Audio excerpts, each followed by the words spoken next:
So I kind of feel like I've always been a lukewarm Christian. I came to that realization not so long ago. So I grew up in a Christian household.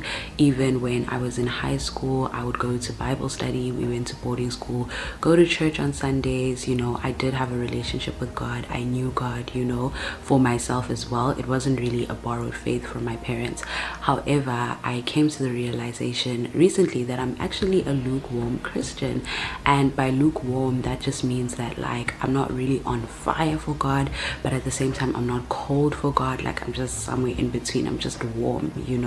And so sometimes that can look like loving God but not obeying his commandments, loving God but not living for God, loving God but not living a holy life, loving God but not living a righteous life, loving God but just it not showing in your actions.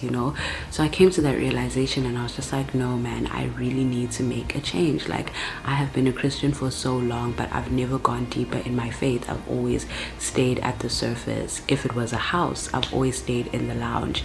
And I got that analogy actually from the Activate South Africa event where Pastor Sarah Jakes Roberts and Pastor Torrey Roberts came to SA, and he was saying a lot of Christians are like that. Like we're comfortable to just stay in the lounge. Some people even on the porch, they don't even want to come into the house. But like we need to go deeper in God, because there's still so much more that he wants to share with us that are probably in the bedrooms, in the bathrooms, and you only show people that you are in relationship with, people that you trust, the deeper parts of your home. Like if you have guests, you're probably going to have them in the lounge.